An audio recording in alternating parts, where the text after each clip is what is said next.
Gold trusted gold buyers మీరు తాకట్టు పెట్టిన బంగారాన్ని విడిపించి ఈ రోజు ఉన్న మార్కెట్ ధరకు కొనబడును.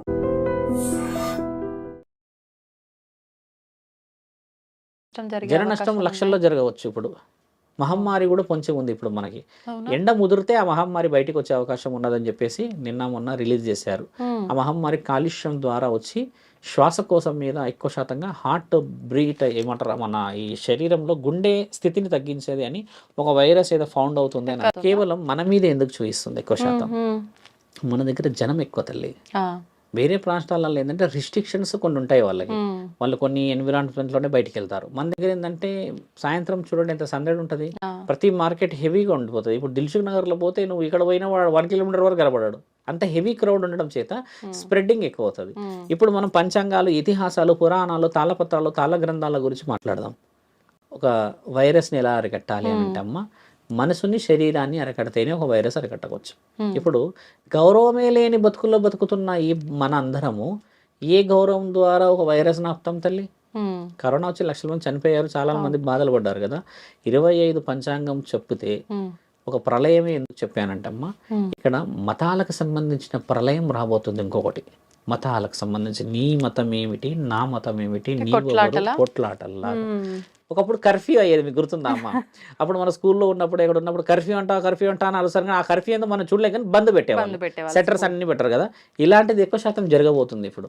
ఎందుకంటే ఒక మతం గురించి ఇంకొక మతం వాళ్ళు హెచ్చరికలు మొదలు చేస్తున్నప్పుడు ఇప్పుడు బంగ్లాదేశ్ లాంటి ప్రాంతాల్లో ఏం జరుగుతుంది, మా మతము మా గొప్ప మా దేశం అని చెప్పేసి ఇప్పుడు ఆయన గారు హిస్కాన్ సంబంధించిన ఒక వ్యక్తిని అంటే గురువు గారు ఎవరో ఉన్నారని చెప్పేసి ఆయన చిన్మయి దాస ఏదో ఆయనని అరెస్ట్ చేసి పెట్టేశారు కదా. ఆయన ఏదో హెచ్చరించాడని వాళ్ళ దేశం కాబట్టి అరెస్ట్ చేసేయగలిగారు. ఇక్కడ మన దేశంలో అయితే మనదే పై శక్తి ఉంటది కదా. మన దేశంలో కూడా మతాలకు సంబంధించిన అల్లకొల్లాలు ఉన్నాయి. మనం బాగా గమనించి చూస్తే క్రిస్టియన్స్ ముస్లిమ్స్ కి హిందువులకి పడదు. ఈ పడదు పడదు పడదు అన్ని రోజులు మొదలు పెట్టేస్తే ఇప్పుడు సభలు మొదలు పెట్టారు హిందువులందరూ. ఇంతకు ముందుకు మనకి సభలు ఉండకపోయేటి. మనంతా కేవలం రాముడి పాటలు, తర్వాత ఎల్లమ్మ డీజే పాటలు, బోనాల పండుగలు, దసరా ఇవి ఎక్కువ. ఇప్పుడు అలా లేదు. వీధిలో చూడండి జై శ్రీరామ్ అని మొదలు పెట్టేశారు, జెండాలో రాస్తున్నారు కదా. ఇది వైరం ఎక్కువయ్యే అవకాశం ఉంది ఇక్కడ. అలా అయ్యి మనమే గెలుస్తాం, దాంట్లో తప్పేం లేదు. మనదే గెలుపు ఉంది. ఎందుకంటే మన దేశంలో మనం గెలవకపోతే మరి వేరే వాడు గెలుస్తాడు. ఆ తల్లి మీరన్న పంచాంగాన్ని మనం రాసుకోవాలి, గెలవాలి అని అంటమ్మా. ప్రతి ఇంట అఖండ జ్యోతి వెలగకపోతే, ప్రతి ఇంట ఒక గౌరవప్రదమైన దైవాధీనం లేకపోతే, ప్రతి ఇంట సౌభాగ్యులు లేకపోతే ఈ భర్తలు ఈ యవ్వనస్తులు పిల్లలు ఉంటారు కదమ్మా, వీళ్ళందరినీ మన హద్దు హరుపులు పెట్టుకోకపోతే మహాప్రలయాన్ని పరమాత్ముడు చూయిస్తాడు, కానీ దాన్ని నిజం చేయకూడదు అంటున్నా. రాసునే వాటిని దాటొచ్చుగా తల్లి. అఘోరాలు వస్తున్నారు ఇప్పుడు అక్కడికి. వాళ్ళు ఏం చేస్తున్నారంటే వాళ్ళు హెచ్చరిక ఇప్పుడు ఎన్నిసార్లు చూడండి వాళ్ళు ఏం చేయబోతున్నారు. వాళ్ళు స్నానాలు చేయడానికి రావట్లేదు అక్కడ. వాళ్ళు ఎన్నో విషయాలు కనుక్కోవాలి. ఛానల్లో మీరు చేయాల్సింది కూడా ఏంటంటమ్మా, take a valid information about 2025 ఒక సెంచరీ ఎలా ఉండబోతుంది అనేది. మనం ఏం చేస్తామంటే పంచాంగం ఉగాది రోజు ఇలా జరుగుతుంది అంటాం. ఇప్పుడు ఉగాదిలో కూడా కొన్ని రాశి ఉంటాయి. మన ఉగాది పండుగ 60 సంవత్సరాల్లో చాలా ఒక ప్రక్రియ తల్లి. అందులో ఈ 25 ఎలా ఉందో కూడా రాశి ఉంటుంది. 25 బహు ఉత్తమంగా మనం సక్సెస్ అవుతాం, కానీ అంతే ఉత్తమంగా ఫెయిల్ అవుతున్నాం. నేను అన్నిటి అంటే ఫెయిల్ మానవులు కాపాడుకునే దాంట్లో అవుతున్నాము అంటున్నా. విలువలు కాపాడుకుంటే వస్తుంది అమ్మ సక్సెస్. కాబట్టి అలా రానియకండి అంటున్నా. మహమ్మారి పొంచింది ఒకటి, ప్రపంచనాలు ఎక్కువ పొంచింది 2, స్త్రీలకి గౌరవం పెరగాలనేది శుభసూచకం. ఇప్పుడు నరేంద్ర మోడీ గారి గురించి ఆలోచన మేము ఎక్కువ శాతం అదే ఎదురు చూస్తున్నాం. స్త్రీలకు రక్షణ లేదు తల్లి ఇక్కడ. అలా రక్షణ లేని ఏ దేశం బాగుపడుతుందమ్మా? ఓ గొప్పలు చెప్పుకుంటూ అయిపోతుందా మన దేశం గురించి? తప్పు కదా మాట. గౌరవం ఎలా రావాలి? నా స్త్రీని పట్టుకుంటే ఇలా తల నరుకుతారంట, ఇలా చేతులు తీసేస్తారంట, ఇలా కోసేస్తారంట అనేది వస్తే అప్పుడు మనందరికీ సెక్యూరిటీ. ఇప్పుడు 12-13 సంవత్సరాలకి అమ్మాయిలు వెళ్ళిపోతున్నారు తల్లి బయటికి. వాళ్ళు తిరిగి వచ్చే సమయం చూస్తే శరీరం కోల్పోతున్నారు, ఆరోగ్యం కోల్పోతున్నారు, అంతకు మించి వాళ్ళ భవిష్యత్తు కోల్పోతున్నారు. They are coming back after 6 months or 7 months, 18-19 yearsకి వెళ్ళిపోయి ఏం కోల్పోతున్నారు తెలుసా అమ్మ? అంతే, ఇంకా ఇంత చీప్ అయిపోయింది లైఫ్. నలుగురిలో విలువ పోయింది అనేది కోల్పోతున్నారు. ఇక్కడ శరీరానికి అదుపు లేదమ్మా. ఆ అదుపు రావాలని నా ప్రయత్నం. ముఖ్యంగా తల్లిదండ్రులు నిద్రపోతురు తల్లి, చాలామంది మీరు ప్రవచనాలు పెట్టండి మేము వింటాము అని అంటారు కదా, చూసారా వాళ్ళు ఎలాంటి పరిస్థితులు ఉన్నారు. ప్రవచనాలు శివరద సాధు పెడితే వింటా అంటున్నారంటే వాళ్ళ అవసరం ఒక వ్యక్తి కదిలిస్తాడని ఎదురు చూస్తున్నారు.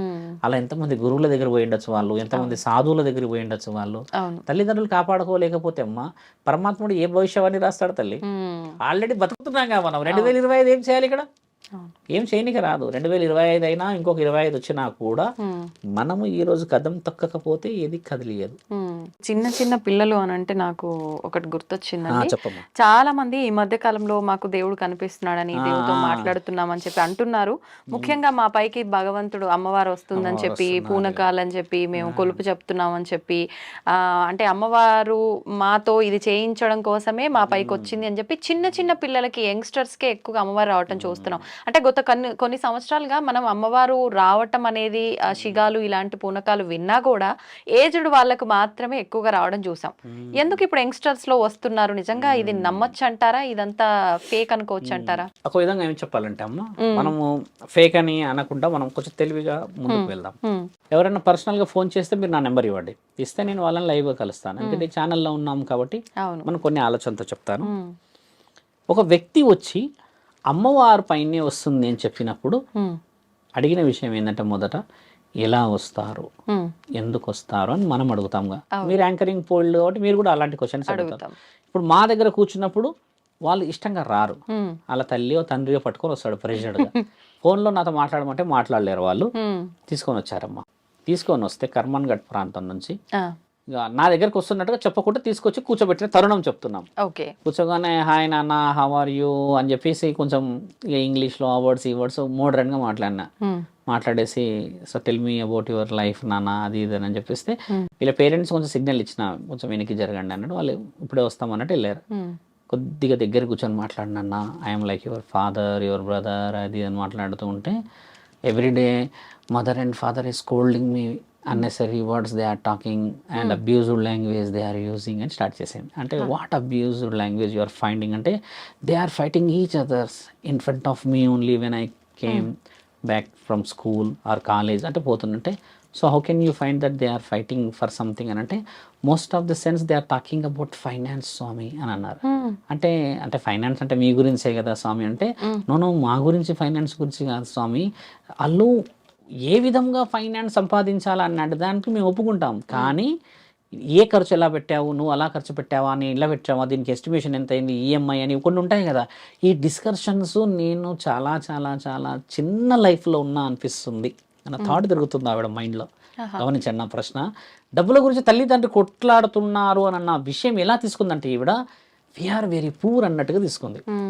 అంటే నేనేమన్నా ఓకే దట్ ఈస్ ఫైన్, ఎందుకంటే ఉన్నది కొట్లాడుకుంటారు వాళ్ళు, ఇంట్లో కొట్లాడకపోతే వీధిలో కొట్లాడతారా నేనంటే. కానీ అలా కొట్లాడడం నాకు, నా ముందే కొట్లాడితే నాకు తీసుకోవాలని, రిసీవ్ చేసుకోవాలనిపిస్తలేదు స్వామీజీ, అది ఇది అని అంటే, నీకేమనిపించింది అని నేను అన్నా. అన్న తర్వాత కొద్దిగా ఎనికి జరిగింది. అమ్మాయి అబ్బాయిని లవ్ చేసింది. ఇంకా is a well good person, bike ఉంది, మంచి కార్ ఉంది, ఏదో ఏడ పరిచయం, సమ్ కాలేజ్ అబ్బాయితో తిరుగుతున్నాం, చేస్తున్నాం, well settled. At least will settle in future. How you will settle in future if boy is a settled person? అంటే there is a certain norms అమ్మా, లవ్ అన్నా, అట్రాక్షన్ అన్నా అని అంటే బాగుంటాం. ఇంకా మేము వీళ్ళతో నేను ఉండదలుచుకోలేదు ఈ ఫైనాన్స్ ఇష్యూస్లో. ఈ థాట్ యాక్చువల్ ఆవిడది, వీళ్ళతో నేను ఉండదలుచుకోలేదు. ఓకే మరి ఆయన ఎలా ఉంటాడు అంటే, ఒక సమ్ అట్మాస్ఫియర్లో ఉంటాము, చేస్తాము, అది ఇది అని మాట్లాడేది. అక్కడ వరకు ఒక టాపిక్ వచ్చింది. కొంచెం వెనక్కి వెళ్ళా, 3వ క్లాస్ 4వ క్లాస్ వరకు. తెలుసా అమ్మ 3rd క్లాస్లో ఎక్కడ ఉన్నారు, ఏం చేశారని వెళ్ళిన తర్వాత ఆవిడ చెప్పిన డిస్కషన్, అప్పుడు బాగుండే లైఫ్, మంచిగా ఉండే, ఆడుకునే వాళ్ళం, ఫ్రెండ్స్ ఉండే, కల్చర్గా ఉండే, ఇట్లా అన్నది. ఇప్పుడు నీ లైఫ్ ఎందుకు బాగుండట్లేదు అంటే ఎక్స్పెక్టేషన్స్ కదమ్మా అన్న. సడన్గా ఈ అమ్మవారు ఎందుకు వచ్చారు నేను అంటే, ఎందుకమ్మా అమ్మవారు వస్తే నాకు చాలా ఇష్టం రా నాన్న అని ఇట్లా టాపిక్ స్టార్ట్ చేశాను. అనగానే ఈవిడకి ఏంటంటే, ఈవిడని మనం డిస్కరేజ్ చేస్తే ఈవిడ నాకు సీక్రెట్లు చెప్పలేదు. అలా మెల్లిగా లాగేసి మన వైపు మాట్లాడినప్పుడు ఏమన్నదానంటే, ఆవిడ నాకు ఏ స్థితిగతులు ఉన్న శక్తి శరీరం మీదకి రాదు అని ఇండైరెక్ట్గా చెప్పింది. ఈవిడ బిహేవియర్ ఎందుకు చేస్తుందంటే, mother and father they cannot find ఆవిడ యొక్క పర్సనల్ లైఫ్. ఈ యొక్క డైవర్షన్ రాగానే ఈవిడకి ఏదో అయిపోయింది, చాటింగ్ ఎక్కువ చేసి పొద్దుంతా నిద్రపోవడాలు, బయట కాలేజ్ కానీ ఇంకెక్కడికైనా పోయినప్పుడు తినేసి రావడాలు చేసేసి ఇంట్లో హెల్త్ బాగాలేదని చెప్పి పడుకోవడాలు, ఇవన్నీ కొంచెం అబ్నార్మాలిటీస్ గమనించినప్పుడు నా పైన ఎవరో ఉన్నారు, ఏదో జరుగుతుంది అని కొద్దిగా అట్మాస్ఫియర్ క్రియేట్ చేసినప్పుడు వీళ్ళ మైండ్ అంతా ఎల్లమ్మ మీదే ఉండిపోయింది. యాక్చువల్లీ ఈవిడ ఈ అమ్మాయి మైండ్ అంతా సొసైటీ మీదకి వెళ్ళిపోయింది. కాబట్టి బయటికి రాకపోవడానికి కారణాలు ఏంది అనేది తల్లిదండ్రులు కనిపెట్టాలి. ఈవిడ ఎక్కడ పోతుందని కనిపెట్టాలి. అమ్మాయి బాగా ఉండి మంచిగా తినేసి వస్తుంది, బయట అన్ని చేస్తుంది, తిరుగుతుంది అని అంటే అమ్మ సట్ ఆఫ్ ఒక మైండ్ ఉన్నది ఆవిడ దగ్గర. ఆ మైండ్ని నువ్వు రీడ్ చేయట్లేవు అంటే మదర్ ఫాదర్ ఇంట్లో లేరని అర్థం. అంటే వాళ్ళు వర్క్ కోసం వెళ్తున్నారు. ఈవిడ జీవిత ప్రక్రియ వేరేలాగా అయిపోయింది కదా. ఓపెన్ అయినాకమ్మ వాళ్ళ మదర్ని పిలిచి అడిగిన తర్వాత షీజ్ 16-17 years, ఏం సంగతి అని చెప్తే వాళ్ళ అమ్మని అడిగితే పరిస్థితులు ఇట్లా వెళ్తున్నాం కదా అంటే నేనేమన్నా అంటే మీ అమ్మ మీ నాన్న నీ కళ్ళ ముందే ఏదన్నా చేసుకోనో లేకపోతే ఏదైనా కోల్పోయో ఆరోగ్య పరిస్థితి కోల్పోతే ఎలా ఉంటుందని అడిగాను. నువ్వు అప్పుడు మెల్లి కంట్లో నుంచి నీళ్ళు డ్రాప్ అవుతున్నాయి, ఏడప్పుడు మొదలుపెట్టింది. అమ్మ నాన్న లేకపోతే వాళ్ళు నన్ను పెంచారు, కష్టపడ్డారు అంటే 3-4 years క్రితం ఎలా ఉంటామని అడిగాను కదా. అక్కడ నుంచి అడిగినప్పుడు ఏంటంటే మదర్ ఫాదర్ లేకుంటే నీ లైఫ్ ఏంది అని శూన్యం చేస్తారు కదా అని చెప్పి అడిగినప్పుడు ఏమన్నదంటే ఆవిడ ఫ్రీడమ్ ఇస్తే నేను ప్రశాంతంగా ఉంటాను అన్నవాడు వదిలింది ఆవిడ. ఫ్రీడమ్ ఎలా రావాలి? వీళ్ళిద్దరు ఫైనాన్స్ పరంగా గొడవకూడదు ఒకటి, ఈవిడ ఏది అడిగితే అది తెచ్చేయాలి 2, ఈవిడ ఏదైనా మాట్లాడితే ఎదురు పడకూడదు 3, ఈ మొబైల్ ఇచ్చేసేయాలి, దాంట్లో ఎవరితో చాటింగ్ చేస్తున్నావు అడగకూడదు 4. ఇలాంటి కొన్ని విషయాలు రిస్ట్రిక్టెడ్గా ఉంటే ఈవిడ కళ్ళు మూసుకున్నప్పుడు నేను అది అని చెప్పినప్పుడు వాళ్ళ మైండ్ డైవర్షన్ జరిగింది కదా ఇక్కడ. అలా వచ్చిన ఆడపిల్లలే చాలామంది ఉన్నారు ఇక్కడ. ఇక్కడ ఇంకొక సందర్భం చాలా టాకెటివ్ సందర్భం. ఒక ఊరికి పోతున్నామ్మా నేను కర్నూలులో. ఆవిడ పసుపు గిసుపు అన్నీ వేసుకొని వచ్చి కూర్చుంది. జడ ఇలా అనుకుంటూ ఉంది నా ముందు. శివరుద్ర సాధు వచ్చిండంట అనగానే నాతో పాటు అందరూ ఉన్నారు వీళ్ళంతా. కొంచెం దూరం జరగండి అందరూ అన్నట్టు అందరం దూరం జరిగిపోగానే ఆమె ఇట్లా గోడకి ఇలా ఒరిగి మాట్లాడుతుందమ్మా. ఒక సాధువుని అన్నప్పుడు నా దగ్గర ఒక గౌరవంగా నిలబడచ్చు కదా. నేనేమో త్రిశూలం ఇలా పట్టుకొని చెప్తాలి అని చెప్పి ఇలా నిలబడి నేనంటే ఆవిడ ఉన్న ఆ గోడకి ఇలా ఒరిగి మాట్లాడుతుంది నాతో. ఏదేదో ఫ్రెండ్ ఎక్కడి నుంచో వచ్చేసి నెల్లూరు నుంచి అన్నట్టుగా. నేనేమన్నానంటే ఏం జరుగుతుందంటే ఎల్లమ్మ వస్తుంది అన్నదమ్మా. ఎల్లమ్మ వస్తుందా అమ్మ, ఏం చేశారు ఇప్పుడు అంటే ఇంట్లో కొడుతున్నారు బాగా అని అన్నారు. ఎవరు కొడుతున్నారు? ఎల్లమ్మ వస్తుందని నేను కొడుతున్నారా అని అడిగిన. అయినా కొడుతున్నారు అని అంటే నేనేం అడిగినంటే ఒక మాట చెప్తా ఏమనుకో కదా అమ్మ, బాధపడొద్దు అన్న. చెప్పండి స్వామి అన్నది. నీకు అక్రమ సంబంధం ఉందా అని అడిగిన. ఒకసారి చున్నీ ఈ చీర అమ్మ ఇలా తీసి ఇలా చదిరేసింది ఒకసారి. మా ఆయన కొడతాడు స్వామి, నాకు ఒక ఆయన ఉన్నాడు అని చెప్పేసింది. సింపుల్ కథ. నీకు ఎల్లమ్మ లేదు, ఇంకా ఏ తల్లి లేదు, ఇది దాయడం కోసం ఎల్లమ్మని పట్టుకున్నావా అని అన్న. కరెక్ట్గా కిందకి వంగిందమ్మా. ఇంకా అంత టక్కుని ఎలా చెప్పావు స్వామి అని అంటే నేనన్నా చెప్పేది ఏం లేదమ్మా. ఇప్పుడు ఒక మానవ జీవిత శరీరాన్ని చూసిన నీకే ఎల్లమ్మ తల్లి గురించి ఒక అవగాహన ఉంటే సాధు సంతులము కూర్చొని పరమశివుడు హరా హరా అని పొద్దంతరాతరంతా అరుచుకుంటూ తిరిగే నేను ఒక వ్యక్తి విషయం చెప్పలేమా అని అంటే ఇప్పుడు నేను ఏం చేయాలా స్వామి అన్నది. ఏమి చేయలేవమ్మా, నీ పెన్మిటిని చూసుకో. ఇప్పుడు గోప్యంగా పెట్టావు ఈ విషయం, కానీ నీది ఈ గోప్యము ఊర్లో ఉన్న అందరూ తెలిసి నీ బలుగుతుంది అని చెప్పిన. కనిపెట్టరా తల్లి సీక్రెట్, ఇప్పుడు ఒకటి కనిపెడతారు కదా, అది దాచిపెట్టడానికి నా మీద వీళ్ళు చేసే ఈ పనులు పడకూడదు అన్న ఉద్దేశం ఈవిడ మొదలుపెట్టింది కదా. చాలా రియలైజ్ అయ్యి ఏమైందంటే ఈ స్వామి నెంబర్ ఇవ్వండి అని అన్నది. ఇంకా మన వాళ్ళు ఇచ్చారో చేశారో నాకు తెలియదు. అప్పుడు నేనేం చేస్తా, ఆవిడ ఫోన్ నెంబర్ ఇస్తే వస్తే ఎల్లమ్మని రప్పియాలా లేకపోతే ఈవిడని సౌభాగ్యవతిలాగా నీ ఇంటికి వెళ్ళమని చెప్పాలనా? ఒక్కటే చెప్పిన, మీ ఆయన కాళ్ళ మీద పడి మంచిగా ఉంటా అని బతుకుతే అందరు సెట్ అయిపోతారు.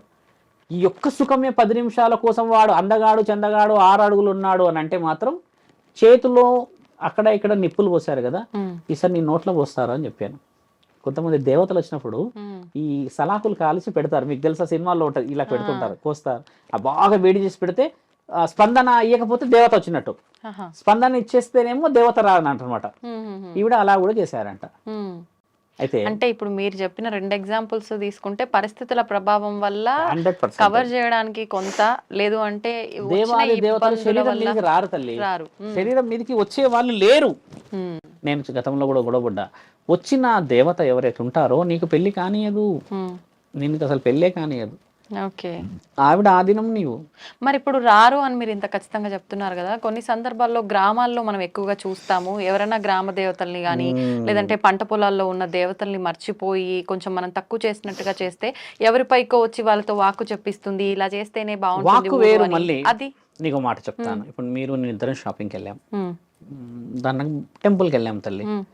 మీరు టక్కున రుద్రాక్ష కావాలి అని అన్నారు. ఆ రుద్రాక్ష తీసేసుకొని మెడల్ వేసుకోగానే ఉమ్, రోడ్ యాక్సిడెంట్లో ఇద్దరం తప్పించుకోగలిగాం. హా, ఉదాహరణకి మీ ఫస్ట్ వర్డ్ ఏమంటారు తెలుసా, చూసావా రుద్రాక్ష ఉండడం వల్ల అంటాం కదా. అవును. ఇది పరమాత్ముడు అందరి దగ్గర పలుకుతాడు తల్లి వాక్కు. నా దగ్గర పలుకుతాడు, నీ దగ్గర పలుకుతాడు, రోడ్డు మీద ఉన్న బిచ్చపూడి ఆధారాలు కూడా పలుకుతాడు.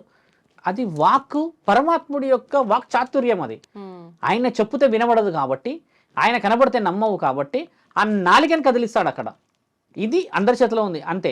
మీరన్న కొంటే ఎల్లమ్మలు, కొంటే దేవతలు వీళ్ళు చేసేది ఏంటంటే అమ్మ, కొంతమంది సిగం ఊగుతారు, వాళ్ళు భక్తితో ఊగుతారు తల్లి. ఐ గివ్ హ్యూజ్ రెస్పెక్ట్ వాళ్ళకి. వాళ్ళు భక్తితో ఎల్లమ్మ అని అనరు వాళ్ళు, నేను ఎల్లమ్మ భక్తురాలిని అని వాళ్ళు బహు ఉత్తమముగా బోనాలు ఎత్తుకొని ఆడతారు. నేను హ్యాపీగా రెస్పెక్ట్ ఇస్తా వాళ్ళకి.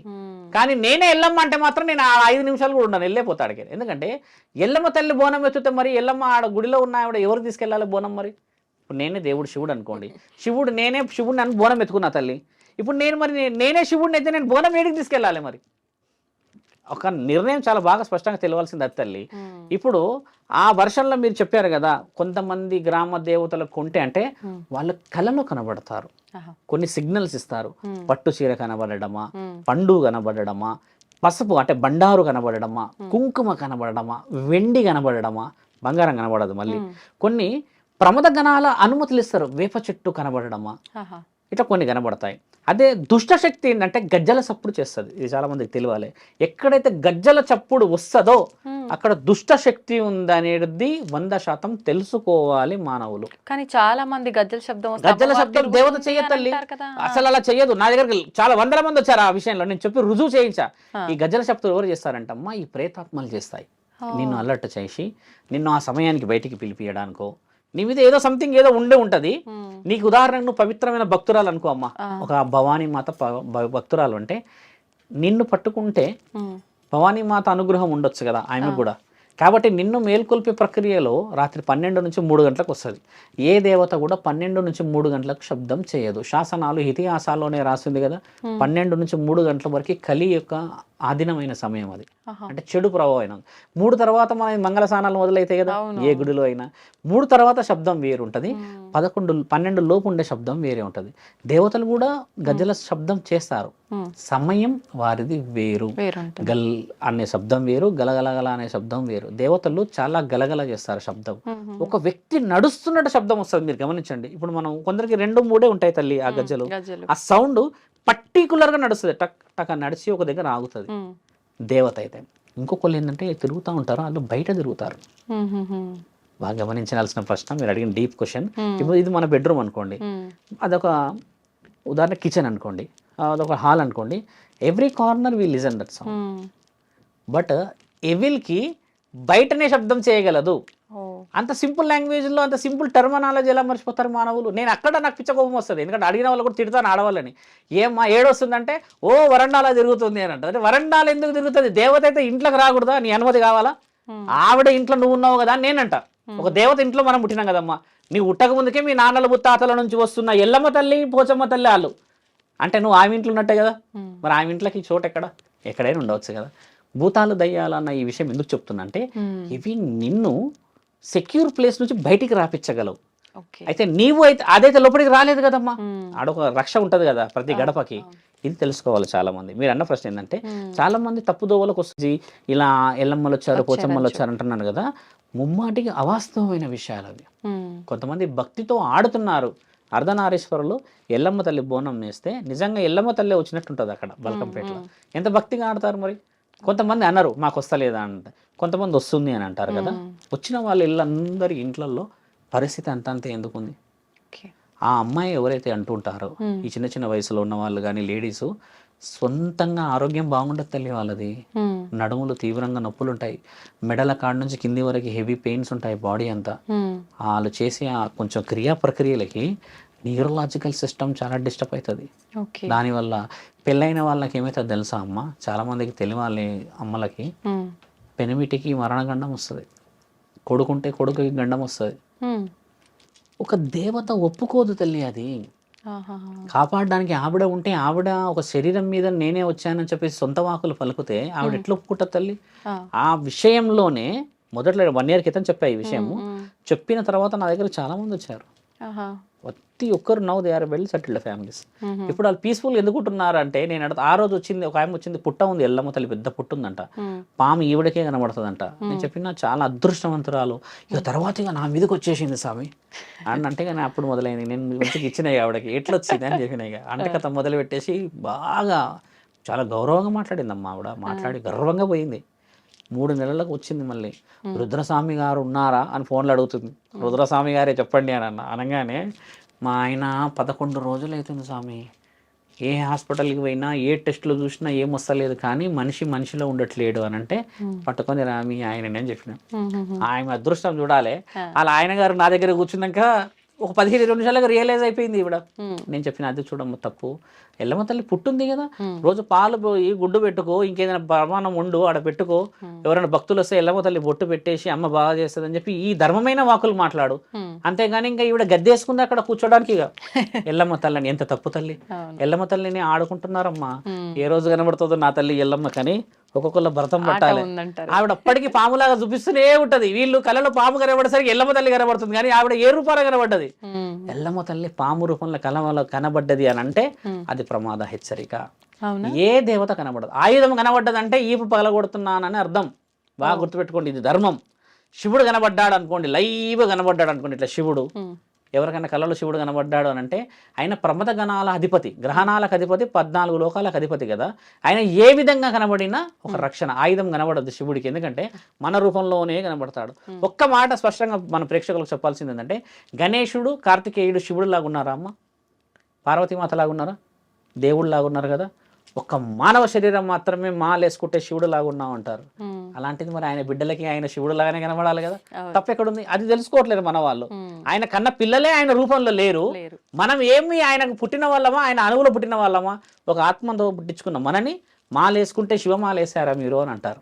అంటే ఆయన కొడుకులు పిల్లలు అన్నంటే కదా, ఆయన ఏ రూపంలో అయినా రావచ్చు. కానీ దేవాది దేవతల్లో దేవతామూర్తులు ఆయుధం రూపంలో చూపిస్తారు. పెద్దమ్మ తల్లి ఒక పురుగు రూపంలో చూపిస్తుంది. పురుగు వస్తుంది, ఇంత పెద్ద పురుగు ఉంటుంది. ఆవిడ ఏంటంటే రక్తంలోకి వెళ్ళగలుగుతుంది. ఇట్లా వెళ్ళేసి రక్తానికి సంబంధించిన కొన్ని వ్యాధులను నయం చేయగలిగే శక్తి ఆవిడకు ఉన్నది. పోచమ్మ తల్లిది వేప చెట్టు, ముత్యాలమ్మ తల్లిది ముక్కు పుడక, ఇలా కొన్ని ఉన్నాయి కదా తల్లి. వాళ్ళది అది కనబడితే దాని హెచ్చరికలు తెలుసుకోవాలి. మన వాళ్ళు ఏంటంటే అది కనబడేసరికి ఇక పెట్టేసరిగా ఒగ్గు కథ ఇక మొదలు పెడతారు. ఇక దాని అర్థం తెలుసుకోకుండా ఎందుకు చేస్తావు పండగను? ఎందుకు ఆ వివరణ లేకుండా అమ్మని ఇబ్బంది పెడతాను? ముఖ్యంగా ఉప్పాలమ్మ తల్లి గురించి చెప్తాం సందర్భం కాబట్టి. ఆవిడ ఇలా చేతి వస్తుంది పొలాల్లో. ఉప్పాలమ్మ మనం ఎక్కువ శాతం చూస్తాం, చేతి వచ్చింది అంటాం కదా. అక్కడ నీ పొలంలో ఉన్నా లేకున్నా ఆవిడ రక్షకురాలు ఆ ప్రాంతానికి. కొంతమంది ఉప్పాలమ్మ గుడి కట్టేసేస్తే, స్వామి మేము మాంసాహారం ఇవ్వాలనుకుంటున్నాము అమ్మకి, కానీ ఎలా చేయాలో తెలియదు అని అంటే ఉప్పాలమ్మ సిగ్నల్ ఇస్తుంది. అక్కడ ఇలా ఉన్న 5 చేతులలో ఈ కొమ్మని ఇలా తెంపితే తల్లి, పాలు వస్తే అమ్మ మాంసాహారి కాదని అర్థం, శాకాహారి అని అర్థం. ఇలా పాలు రాకుండా రక్తం కూడా వస్తుంది. అంటే రక్తం అంటే కంప్లీట్ రక్తం కాదు, రెడ్నెస్. అది వస్తే ఆవిడ మాంసాహారం ఆశిస్తుంది అని అర్థం. ఇంతటి లాజిక్ ఆవిడే ఇచ్చేసినాక, నేను ఎవరిని తల్లి ఆడికి వచ్చేసి 1,00,000 రూపాయలు ఖర్చు అవుతుంది నాయన, ఇక నేను ఊగుతా ఈడికి వచ్చి అని చెప్పేసి పుట్టమన్న తీసి ఇలా జల్లెడ పెట్టేసేసి వాళ్ళని నాశనం పట్టించినట్టుగా తల్లి. 100 మంది ఏమంటారంటే, ఫోన్లో చెప్పేసేసి చాలా అయినా మేము ఉన్నకాడ చేసుకున్నాం అంటే ఒకటే మాట అంట, ఆ రోజు కూలి 500 వచ్చాయి కదా, 200 పెట్టి తీసుకురా పూజ సామాన్లు అమ్మకి చెయ్యి చాలు. నీ దగ్గర పచ్చడి మెతుకులు ఉంటే అందులోనే ఆమె కూడా తృప్తి. 20,000 అప్పు తెచ్చేసి పెట్టిన దాంట్లో అమ్మ తింటదా? అమ్మ మనమేం తింటామా? బాధ అనిపించదా ఈ 20,000 ఎలా కట్టాలి అని? ఏ దేవత ఆశించదు తల్లి అలాగా. మొన్న రీసెంట్ కాల్ నాకు నల్గొండ నుంచి వచ్చిన కాల్. పొలంలో ఎంత కొట్టేసినా వస్తుందంటే 3 అడుగులు కట్టడానికి ఏమవుతుంది అమ్మవారిని అని చెప్తే, కానీ 2 అన్నదమ్ముల లొల్లుంది స్వామి అని అన్నారు. ఎవడో ఒకడు కట్టకపోతే మరి 2 ఈపులు వల్ల కొడుతుంది ఆమె. మొన్న ఒకటి చనిపోయింది వాళ్ళ ఇంట్లో. చనిపోయినాక 11 రోజుకు మొదలుపెట్టేసి గుడి టామ్ టైం కట్టేసేసి నన్ను పిలిస్తే నేను రానన్నా. మనిషి చనిపోక ముందుకు చెప్పినాం కదా. అంటే ఆయన ఈ విధంగానే చనిపోయింది అనుకుంటున్నారు. ఆయన ఏ ఆరోగ్యంతో చనిపోయిండో మనకు తెలియదు. వీళ్ళు ఏమనుకుంటున్నారు, ఒక సాధువు చెప్పిండు గుడి కట్టాలని. 12 ఏళ్ల క్రితం మా తాత చచ్చిపోయినప్పుడు అదే చెప్పిండు గుడి కట్టాలని. మనం కట్టలేంరా. ఇప్పుడు పెద్దనాన్న చచ్చిపోయేంత వరకు మనకు రాలేదంటే నెక్స్ట్ వీడియో కూడా వస్తాడని భయాన్ని కట్టేసిరు అక్కడ. అదే భక్తితో కాదు, ధర్మం తెలుసుకోవాలి అంటున్నాను. ఆ తల్లి దేవత లేదంటారా? ఎక్కడైనా ఉంది దేవత, మనసుల్లో ఉంది కదా దేవత. అది తెలుసుకోలేని నీవు ఏ విగ్రహానికి పెడతావమ్మా ఆరాధన? అది తప్పు అంటున్నాం తల్లి. నిజంగా మీరు చెప్పినట్టుగా చూసుకుంటే గనక ఈ పూనకాలు, అమ్మవారు రావటం ఇదంతా మీరు చెప్పిన లాజిక్ మీరు లైవ్‌లో ఎగ్జాంపుల్‌గా జరిగినయి చెప్పిన దాన్ని బట్టి చూస్తే ఇది వాస్తవం కాదేమో అనిపిస్తుంది. నిజంగానే అలాంటివి నమ్మకూడదు, మూఢనమ్మకాలు అని కొట్టి పారేసే వాళ్ళున్నారు. ఇప్పుడు నిజంగా అలాగే కొట్టి పారేయాలనే ఒక ఇన్ఫర్మేషన్ కూడా మీ ద్వారా అయితే అర్థమైంది. నిజంగా చాలా మంచి విషయాలు తెలియజేశారండి. ధన్యవాదాలు. ధర్మో రక్షతి రక్షత.